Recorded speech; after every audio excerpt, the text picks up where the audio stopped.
Evolution is your topic of today. Evolution का मतलब जानने के लिए मैं कुछ एक्स्ट्रा बताना चाहूँगा आपको। साइंस के नज़र में आजकल जितने भी जानदार आपको आजकल नज़र आ रहे हैं, साइंस के नज़र में ये जानदार पहले ऐसे नहीं थे, या फिर ये जानदार इस तरह कॉम्प्लेक्स शक्ल में नहीं थे। साइंस की नज़रों में ये जानदार पहले बहुत सिंपल थे। वक्त गुज़रता गया, इनके बॉडी में चेंजेस आती गई, ये सिंपल से एडवांस हो गए, फिर उनके अंदर किस्में भी डिफरेंट आई। ये साइंस के बारे में ऐसा है। तो मैं दोबारा बताता हूँ कि इस दुनिया पे जैसे जैसे ज़िंदगी स्टार्ट हुई थी, यहाँ पर जैसे जैसे शुरू में जो जानदार आए थे वो बड़े सिंपल थे, और वक्त गुजरने के साथ साथ उन जानदारों के बॉडी में चेंजेस आई, और वक्त के साथ साथ वो कॉम्प्लेक्स हो गए, सादा शक्ल से बहुत ही पेचीदा शक्ल में लाए, एडवांस शक्ल में आ गए। ये जो जानदार है जो अपने सादा शक्ल से अपना शेप चेंज कर रहे हैं, एडवांस फॉर्म में जा रहे हैं, इसको हम कहते हैं evolution according to the science. Evolution का जो टॉपिक है, इस पर बहुत सारे कंट्रोवर्सीज चलते हैं साइंस में भी, और बाकी रिलीजन पॉइंट ऑफ व्यू से भी इसको बाज़ नहीं मानते, बाज़ मानते हैं। साइंस में भी इस पे कहीं पर जो है क्वेश्चंस होते हैं, सवालात होते हैं कि भाई इसका पूरा का पूरा जवाब नहीं मिल जाता, बट बहुत सारे जगहों पर साइंस में ऐसा है कि थोड़ा उसको एक्सेप्ट कर लेते हैं। सो अभी भी ये है कि ये फुली एक्सेप्टेड आइडिया नहीं है, it's just a theory, right. Theory means कि फुली एक्सेप्टेड नहीं है, एक नज़रिया है जो कि कुछ साइंटिफिक फैक्ट्स के ऊपर बनाया गया है। सो मैं आपको सिर्फ वही बताऊँगा जो आपके बुक में है, जो आपके कोर्स में है, जो आइडिया है वो मैं आपको बताऊँगा। तो एवोल्यूशन का मतलब ये है किसी जिंदा जिस्म के अंदर तब्दीली का आना, that is called as evolution. और इसको हम लोग एक और नाम भी देते हैं, डिसेंट विद मॉडिफिकेशन। मॉडिफिकेशन का मतलब है तब्दीली, डिसेंट का मतलब क्या है कि लेट्स सपोज ये एक ऑर्गेनिज्म है, इसके बच्चे हो जाते हैं,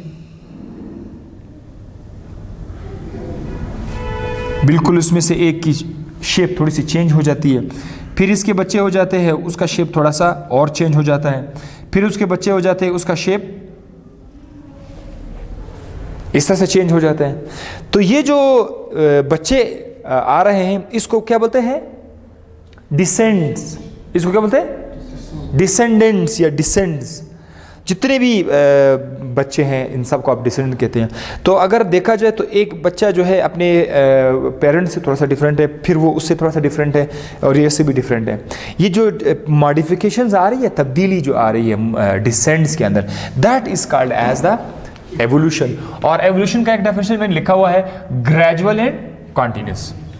यहाँ पर भी आपको मैं बताना चाहूँगा कि ये जो तब्दीली है, ये ऐसा नहीं है कि आपको फ़ौरन साफ सुथरा नज़र आए, अच्छा इसका पेरेंट इस तरह से था, बच्चा जो है वो उससे डिफरेंट हुआ।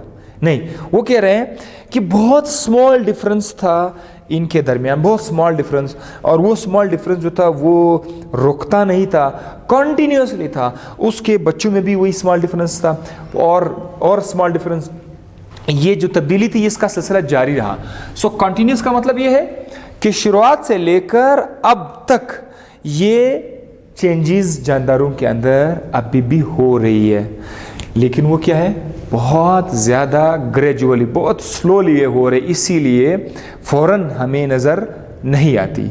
सो ये दो चीज़ें एक इवोल्यूशन में बोलना लाजमी है कि gradual and continuous modification is called as evolution.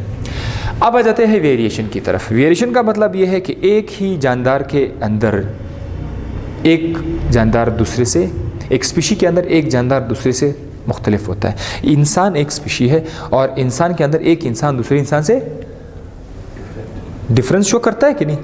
ये जो डिफरेंस है that is called as variation. Skin colour में वो डिफरेंट करते हैं, आइज कलर में, हेयर कलर में, हाइट में, ठीक है, मुख्तलिफ एस्पेक्ट्स में एक दूसरे से क्या करते हैं? डिफरेंस शो करते हैं। So this difference is called as variation. इंसानों के दरमियान क्या है? वेरिएशन है। अगर आप दूसरे जानवर के जाएँ, मछली के अंदर, या फिश, केट, डॉग, हॉर्स, ठीक है, वहाँ पर जाए तो सब उसके अंदर क्या है, थोड़ी सी वेरिएशन होती है, डिफरेंसेस आते हैं, this is called as variation. तो वेरिएशन जो है उसके हमारे पास दो टाइप्स हैं, एक है कॉन्टीन्यूस वेरिएशन और एक है डिसकॉन्टीन्यूस वेरिएशन। कॉन्टीन्यूस वेरिएशन में ये होता है कि आपके पास दो एक्सट्रीम्स होते हैं। दो एक्सट्रीम्स का मतलब ये है कि यहाँ पर एक शख्स है, ये आपने देखा बहुत ज़्यादा लंबे कद का शख्स है, ठीक है, इंसानों के अंदर अगर देखा जाए, और एक इंसान ऐसा है कि वो बहुत ही छोटे कद का है। ऐसा है कि नहीं है दुनिया में? अगर आप सारे इंसानों को देखें, अगर दुनिया के सारे इंसानों को एक लाइन में जो है खड़ा किया जाए, उसमें सबसे लंबे कद वाला इंसान भी आपके पास आ जाएगा और सबसे छोटा कद वाला भी आएगा, ठीक है। लेकिन सारे के सारे इंसान इस तरह से तो नहीं है कि बस या तो सारे के सारे लंबे कद वाले या सारे के सारे छोटे कद वाले, ऐसा तो नहीं है। कुछ ऐसे है कि इससे थोड़े से छोटे हैं, इससे थोड़े से छोटे हैं, कुछ फिर इससे, कुछ फिर राइट, इसी तरह से आप चलते जाएंगे, ठीक है, और आखिर में आपको सबसे छोटा कद नजर आएगा। सो ये जनाब, ये आपका एक एक्सट्रीम है, सबसे छोटा कद, और ये आपका दूसरा एक्सट्रीम है। क्या ये वेरिएशन है या नहीं है? वेरिएशन है या नहीं है? है। एक लंबे कद का, एक उससे थोड़ा सा छोटा कद का, दिस इज वेरिएशन, डिफरेंस आ गया। तो इसमें आप दो एक्सट्रीम के दरमियान ज़रा देखिए, बहुत सारे दरमियाना इंटरमीडिएट फॉर्म्स भी हैं। ऐसे वेरिएशन को बोलते हैं कॉन्टीन्यूस वेरिएशन, जिसमें एक फर्क दूसरे फर्क से थोड़ा सा डिफरेंट है, और ये फिर उससे भी थोड़ा सा डिफरेंस है। सो डिफरेंस क्या है? स्मॉल है। ये जो स्मॉल डिफरेंस है इंडिविजुअल के दरमियान, इस स्मॉल डिफरेंस को क्या कहते हैं? Continuous variation. और इसमें क्या है कि बहुत सारे इंटरमीडिएट फॉर्म्स अवेलेबल होते हैं दो एक्सट्रीम के दरमियान। So that's called continuous variation.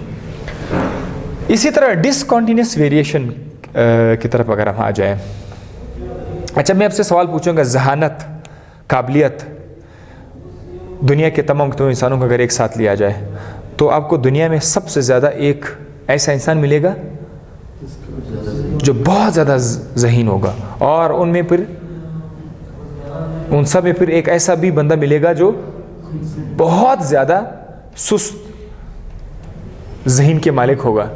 हाँ, तो उनके दरमियान कोई दरमियाना शक्लें होंगी, इंटरमीडिएट फॉर्म्स होंगे दरमियाना? बिल्कुल होंगे। हो सकता है नहीं है।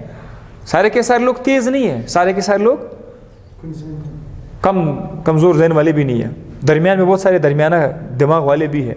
सो इसीलिए जहानत भी किस में आएगा? कॉन्टीन्यूस में आएगा, डिसकॉन्टीन्यूस में आएगा? कॉन्टीन्यूस वेरिएशन में आएगा। डिसकॉन्टीन्यूस वेरिएशन में क्या होता है? डिसकॉन्टीन्यूस वेरिएशन में फिर से आपके पास जो है दो एक्सट्रीम्स होंगे। जैसे एक बंदा है, वो अपने ज़बान को रोल कर सकता है, एक शख्स है ज़बान को बाहर निकाल कर उसको रोल कर सकता है, ठीक है, और दूसरा शख्स है वो नहीं कर सकता, वो अपने ज़बान को रोल नहीं कर सकता, स्पेशली ज़बान को निकाल कर उसको फोल्ड करके रोल कर देना। ये बाज़ लोग कर सकते हैं, बाज़ लोग नहीं कर सकते, ठीक है, जो कर सकते हैं उनकी पतली होती है सर, बस जो भी हो। सो अब आप ज़रा देखिए, टंग रोलिंग, एक एक्सट्रीम ये है कि भाई वो ज़बान को रोल कर सकते हैं, एक एक्सट्रीम ये है कि वो अपने ज़बान को रोल नहीं कर सकते। सारे इंसान इन्हीं दो में ही डिवाइड हो गए। दुनिया के सारे इंसान या तो ये है या वो है, बस दरमियान में कोई शक्ल नहीं है। सो ये डिफरेंस है कि नहीं है? वेरिएशन है कि नहीं है? इस तरह वेरिएशन को क्या बोलते हैं? डिसकॉन्टिन्यूस। सो एक एक्सट्रीम दूसरे एक्सट्रीम से थोड़ा सा डिफरेंट है, बहुत ज़्यादा डिफरेंट है, बहुत ज़्यादा डिफरेंट है। So this is called sharp difference between the organism and no intermediate form. इनके बीच में कोई दरमियाना शक्ल नहीं है। अच्छा, इसी तरह से एयरलोब, ये इसको बोलते हैं एयरलोब। ये बाज़ लोगों के जो है वो फ्री है, बाज़ लोगों के अटैच है। आई डोंट थिंक सो, मेरे ख्याल में भी अटैच है। और यहाँ पर कुछ ऐसे लोग मिलेंगे जिसके एयरलोब जो है वो फ्री है, ये बिल्कुल फ्री है, पूरा कान फ्री नहीं है, सिर्फ ये जगह फ्री है। So this is also which variation? Discontinuous variation में आएगा, राइट। अब सवाल ये है कि ये जानदारों के दरमियान जो साइंस कह रही है कि इस तरह से तब्दीली आ रही थी, वेरिएशन आ रहा था जानदारों के दरमियान, इसकी वजह क्या है? क्यों ये जानदार एक दूसरे से डिफरेंस शो कर रहे हैं? उसकी वजह दो वजूहात है। एक क्रॉसिंग ओवर है। ये क्रॉसिंग ओवर पर ऑलरेडी हम एक लेक्चर आपको दे चुके हैं, ठीक है। और ये जो क्रॉसिंग ओवर है ये कब होते हैं? जब गेमीट बन रहे होते हैं, मतलब मेल के अंदर स्पर्म और फीमेल के अंदर अंडा, जब ये दोनों बन रहे होंगे तो बनने के लिए क्या चीज़ ज़रूरी है, क्या प्रोसेस ज़रूरी है? मियोसिस ज़रूरी है। मियोसिस के दौरान एक क्रोमोसोम का टांग दूसरे क्रोमोसोम के टांग के साथ एक्सचेंज हो जाता है, एक डीएनए दूसरे के डीएनए के साथ मिक्स हो जाते हैं। उसको हम लोग क्या नाम देते हैं? क्रॉसिंग ओवर, जिसमें क्रोमोसोम का एक टांग दूसरे क्रोमोसोम के टांग के साथ मिक्स हो जाए, और ये प्रोसेस को हम लोग क्या कहते हैं? Crossing over. आज मैं दोबारा आपको क्रॉसिंग ओवर ज़्यादा डिटेल में नहीं बता सकता, बिकॉज ये आप लोग पढ़ चुके हैं। इस दौरान भी जो है जीन्स मिक्स हो जाते हैं, डीएनए मिक्स हो जाता है, इसीलिए वेरिएशन आ जाती है। Number 2, mutation. म्यूटेशन पे भी ऑलरेडी बात हो चुकी है कि जब एक डीएनए या जीन के सीक्वेंस में तब्दीली आ जाए उसको हम लोग क्या बोलते हैं? म्यूटेशन। जैसे अगर आपको याद हो कि सिकल सेल एनीमिया में जो जीन का सीक्वेंस था वो क्या था? CTT था सीक्वेंस, और वो चेंज होकर के क्या बना था? CAT बना था। तो this is called a kind of mutation. ये म्यूटेशन जो आ जाती है हमारे डीएनए के अंदर या दूसरे जानदारों के डीएनए के अंदर, उससे भी वेरिएशन प्रोड्यूस हो जाती है। So these two are the possible reasons कि भाई जानदारों के अंदर तब्दीली क्यों आती है। और देन अब हम आ जाते हैं मुख्तलिफ नज़रियात पेश किए गए एवोल्यूशन के ऊपर, ठीक है। उसमें से बहुत सारे साइंसदानों ने काम किया, लेकिन दो साइंसदान बहुत मशहूर थे। एक लामार्क है, एक डार्विन है। लामार्क ने भी एवोल्यूशन के बारे में अपना आइडिया दिया, अपना नज़रिया दिया, और डार्विन ने भी। लामार्क का जो नज़रिया था वो इतना ज़्यादा एक्सेप्ट नहीं हुआ था, उसको तकरीबन रिजेक्ट हो चुका है, बल्कि रिजेक्ट हुआ। डार्विन का ये है कि थोड़ा बहुत उसमें साइंटिफिक फैक्ट्स मौजूद थे, लेकिन ये जो अभी लामार्क का नज़रिया है ये दिलचस्प ज़रूर है, हम आपको समझाएंगे, बताएंगे, एग्ज़ाम है आप लोग लिख भी सकोगे, बट ये रिजेक्ट हो चुका है।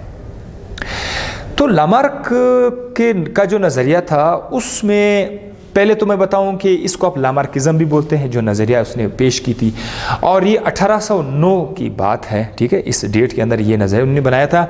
जब लामार्क ने एवोल्यूशन के बारे में अपना एक व्यू दिया तो उसने एक किताब भी लिखी, बुक उसने लिखी। उस बुक के अंदर वो अपना नज़रिया उसने लिखा। उस बुक का नाम था फिलोसफी ज़ूलॉजिक, ठीक है, इस किताब का नाम था जो उसने लिखा। अब उसने अपना पूरा जो नज़रिया था उसने उसके अंदर दो हेडिंग से उसको हमें समझाया है। लामार्क का जो नज़रिया है उसमें सिर्फ दो हेडिंग्स हैं। आपकी बुक में 1.5 पेजेस पे लिखे हुए हैं, लेकिन हम यहाँ पर बहुत शॉर्ट आपको बताएंगे। पहला जो हेडिंग है वो है use and disuse of organs. Use and disuse of organs, इस नज़रिए की इस पॉइंट ये कहता है कि जो जानदार अपना जिस्म का जो पार्ट ज़्यादा यूज़ करता था वो पार्ट साइज़ में बड़ा हो गया, उस पार्ट में तब्दीली आई, राइट। और जो बॉडी पार्ट ज़्यादा इस्तेमाल नहीं हो रहा था, शायद माहौल कुछ ऐसा था कि बॉडी के कुछ हिस्सों को ज़्यादा इस्तेमाल करना पड़ा, कुछ हिस्सों को कम इस्तेमाल करना पड़ा, शायद माहौल की वजह से, ठीक है। अब जैसे कि पहले हम लोग शायद ये फिंगर टिप्स इतने ज़्यादा यूज़ नहीं करते, आजकल टच स्क्रीन मोबाइल पे हम काफ़ी ज़्यादा यूज़ कर रहे थे, ये है कि नहीं, टाइपिंग सब करते हैं, मोस्टली बहुत ज़्यादा एक्टिव हो गई है राइट हैंड लेफ्ट हैंड, कि नहीं, टच स्क्रीन वाले जो है बहुत ज़्यादा यूज़ करते हैं ना। सो हालात कुछ अभी ऐसे है कि हम लोग अभी इस फिंगर को बहुत ज़्यादा यूज़ कर रहे हैं। कौन सी साइज में बड़ी क्यों? ये तो बात है कि भाई ये साइज़ में बड़ी क्यों हुई है। आपने टच स्क्रीन मोबाइल कब से स्टार्ट किया है? हाँ, ये कह रहे हैं कि ये कई हज़ार सालों के ऊपर जो ये प्रोसेस हुआ है, ठीक है। तो हो सकता है किसी दिन उंगली बड़ी हो जाए आप लोगों की, इतनी लंबे लंबे उंगलियों। साइंटिफिकली ऐसा ही है, बट मैंने कहा था इस पे काफ़ी सवाल आते हैं, काफ़ी क्वेश्चन मार्क्स हैं। वो जो लड़कियां सेल्फी ज़्यादा लेती थी ऐसे पहले, तो कहते कि यार इनके हाथ काफ़ी लंबे हो जाएंगे, राइट। सेल्फी अभी तो सेल्फी दोबारा ख़त्म हो गया, मेरे ख्याल से ऑलमोस्ट ख़त्म हो गया सेल्फी। दौर था ना वो, अच्छा हुआ जल्दी जल्दी ख़त्म हुआ, वरना अगर ये सेल्फी का दौर कोई 4-5 साल तक रहा या 10 साल तक रहा, अक्सर के हाथ लंबे हो जाते हैं। बट चलो हम लोग एक एवोल्यूशन से तो बच गए, ठीक है। अच्छा जनाब, तो पहला पॉइंट ये था कि बॉडी का वो हिस्सा जो बहुत ज़्यादा यूज़ हो रहा था वो साइज़ में बड़ा भी हो गया, और बॉडी का वो हिस्सा जो यूज़ नहीं हो रहा था वो साइज़ में छोटा हुआ, छोटा होते होते ख़त्म भी हो गया। तो इसका उन्होंने कुछ एग्जांपल दिया हुआ है कि सांप के, जो आजकल आप सांप देते हैं इसकी कोई टांगे नहीं है, कहते हैं सांप के पास पहले टांगे हुआ करती थी, ये अपने दुश्मन से बचने के लिए जो है मुख्तलिफ गार में जो है इनको छुपना पड़ता, लेकिन वो टांगे उसके लिए मसला थी, वो टांगे जो है वो इतना यूज़ नहीं करती थी जितना अपने बैली को यूज़ करता था, तो टांगे वो यूज़ नहीं करता था, इसीलिए वो आस्ता आस्ता ख़त्म होते गए। और एक टाइम आया कि सांप के पास कोई वो टांगे मौजूद नहीं थी, ऐसा था, ठीक है। टांगे तो लिजर्ड भी यूज़ नहीं करते। खैर वो थोड़ा सा वो है, लेकिन एक और एग्ज़ाम्पल है कि जो पार्ट यूज़ नहीं हो रहे थे वो है कीवी और ऑस्ट्रिच के जो विंग्स होते हैं वो उन्होंने इस्तेमाल करना बंद कर दिया, इसीलिए वो साइज़ में छोटे हो गए और अभी तक वो फंक्शन नहीं है। इसी तरह कहते हैं इंसान के अंदर अपेंडिक्स एक चीज़, एक स्ट्रक्चर है जो स्मॉल इंटेस्टाइन के बिल्कुल एंड में मौजूद है, और ये जो अपेंडिक्स है ये भी कोई काम नहीं, ख़ास फंक्शन नहीं कर रहा होता। कहता है ये भी जो था ये पहले वर्किंग था, आजकल वर्क नहीं कर रहा। और इसी तरह से एक और एग्जांपल है webbed feet of aquatic bird. कुछ बर्ड हमने देखेंगे वो पानी के अंदर होता लगाकर वहाँ पर तैरते भी हैं, है ना। अच्छा, उनकी टांगे और आम बर्ड्स जो पानी के अंदर होता नहीं लगाते, उनकी टांगों में भी फ़र्क है। वो उनकी टांगे बतख की तरह हो गई है, वेब्ड की तरह हो गई है। कि साइंस कहती है कि शायद इनको पानी में तैरने की ज़रूरत पड़ी तो उन्होंने पानी के अंदर जो है तैरने की कोशिश की, और उनकी जो टांगे हैं वो उन्होंने अपना शेप क्या कर दिया, चेंज कर दिया, टांगों ने अपना शेप चेंज कर दिया, तो वो वेब्ड हो गया। तो ये पॉइंट यहाँ तक बहुत ज़्यादा एग्री हम लोग करते हैं, बहुत ज़्यादा हम एग्री करते हैं यार, यस बॉडी का जो हिस्सा ज़्यादा यूज़ हो जाए वो बड़ा भी हो सकता है। जैसे कुछ लोग जो है बॉडी बिल्डर्स होते हैं, वो बॉडी बिल्डिंग करते करते अपनी बॉडी का कोई आर्म्स बड़े कर देते हैं, बहुत ज़्यादा यूज़ करते हैं। अच्छा ठीक है, so use and disuse of organ वाकई में सही है, यहाँ तक हम ओके। अच्छा ठीक है भाई, लामार्क भाई आपने कहा बिल्कुल राइट है। लामार्क का जो दूसरा पॉइंट था ये बहुत बड़ा मसला था। लामार्क ने दूसरा पॉइंट दिया inheritance of the acquired characters. Acquired character क्या मतलब क्या है? एक्वायर्ड जो खसूसियात आपके बॉडी में बचपन से नहीं थे लेकिन आपके जिस्म में ज़िंदगी के दौरान लाइफ आपको मिल जाए, this is called as acquired. एक बच्चा पहले से बॉडी बिल्डर नहीं था लेकिन बाद में वो बॉडी बिल्डर बना, this is called acquired character. एक बच्चे का हाथ सही सलामत था लेकिन किसी एक्सीडेंट की वजह से उसका हाथ काट दिया जाता है, हाथ जो है वो कट गया या उसकी कान जो है वो कट गई, सो ये कौन से कैरेक्टर है? एक्वायर्ड कैरेक्टर है। इसी तरह एक्वायर्ड कैरेक्टर का बच्चों में जाना, this is called inheritance of acquired character. Lamarck ने कहा कि जो तब्दीली एक बार जिस्म के अंदर आ गई वो तब्दीली कहाँ पर ट्रांसफ़र हो गई? उनके बच्चों में भी ट्रांसफ़र हो गई। Let suppose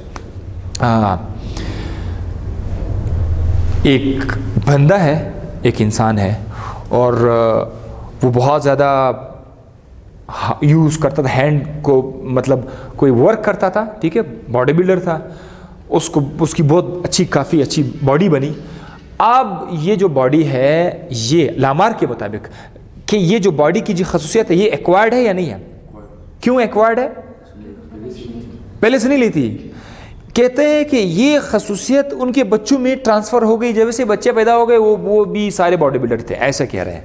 inheritance of acquired character का मतलब ये है कि जिस जानदार में तब्दीली आई उसी जानदार के बच्चों में भी वही तब्दीली नज़र आई, उन्होंने एक एग्जांपल दिया था किस चीज़ का, जिराफ का किस्म का, जिसके लॉन्ग नेक जिराफ होते हैं। उस लामार्क ने कहा कि पहले जो जिराफ थे वो सारे के सारे क्या थे, छोटे नेक वाले जिराफ थे, और ज़मीन पर घास था वो खाते थे। एक टाइम आया कि वो घास ख़त्म हुआ, और ट्रीज़ के जो घास थे फिर उनको ट्रीज़ के घास को खाना पड़ा। तो ट्रीज़ के जो शाखें हैं वो तो ऊपर थे, तो जिराफ को बार बार अपना नेक क्या करता था, स्ट्रेच करना होता था। तो नेक को स्ट्रेच करते करते उनके जो गर्दन थे वो क्या हो गए, लंबे हो गए। अच्छा ये ठीक है, सही है, दरख्त खाते खाते उनकी शाखों को काटते खाते उनके गर्दनें लंबी हो गई। बाद में लामार्क ने कहा कि जब इनकी एक बार गर्दनें लंबी हो गई इस तरह से, तो इनके जब बच्चे हो गए उन बच्चों की गर्दनें भी लंबी थी, यानी वो जो कैरेक्टर था वो माँ बाप से कहाँ पे शिफ्ट हुआ, बच्चों में शिफ्ट हुआ। ये पॉइंट जो था इस पे काफ़ी इतराज़ात हो गए, और इसी पॉइंट की वजह से इसका पूरा थ्योरी जो है वो रिजेक्ट हुआ। वजह क्यों? एक और साइंसदान था जिसका नाम था अगस्त वेस्टमैन, 1870 में उसने क्या क्या तजर्बा किया लामार्क के नज़रिए को रिजेक्ट करने के लिए। उसने चूहा पकड़ा, कुछ चूहे पकड़े और उसके दुम क्या कर दिए, काट दिए। बस चलो उनको आपस में छोड़ दिया, उनके बच्चे हो गए। बच्चों के अंदर देखा फिर दुम मौजूद है। होना क्या चाहिए था, दुम नहीं होना चाहिए था। तो उन्होंने कहा अच्छा चलो ठीक है, नेक्स्ट जनरेशन। उसने नेक्स्ट जनरेशन जो बच्चे हैं उनके भी सारे के सारे दुम काट लिए। उसके जब बच्चे हो गए तो उसके भी दुम था, दुम गायब ही नहीं हो रहा था। इतनी कुर्बानियाँ दे रही थी चूहे के जो दुम को काटना पड़ा, लेकिन किसी चूहे का दुम गायब नहीं हुआ। तो उसने कहा कि जो चेंजेस हमारे बॉडी के सेल्स में आ जाते हैं, इसको बोलते हैं सोमेटिक सेल्स। ये बॉडी के जो सेल्स को क्या बोलते हैं, सोमेटिक सेल। कहता है जो चेंजेस इस सोमेटिक सेल्स में आ जाए वो हमारे बच्चों में ट्रांसफ़र नहीं होगी। उन्होंने कहा सिर्फ एक तब्दीली हमारे बच्चों में ट्रांसफ़र हो सकती है, अगर हमारे जर्म सेल्स में तब्दीली आ जाए। ये हाथ का कट जाना, हाथ का बड़ा या छोटा हाथ, ये कौन सी तब्दीली है, ये सोमेटिक तब्दीली है। This is called somatic change. हमारे बॉडी के अंदर वो खसूसियात बच्चों में जाएंगे जो हमारे जर्म सेल्स के साथ रिलेटेड हो। जर्म सेल्स कौन से सेल्स होते हैं, जिससे स्पर्म बनेगा, जिससे एग बनेगा, that is called as germ cell.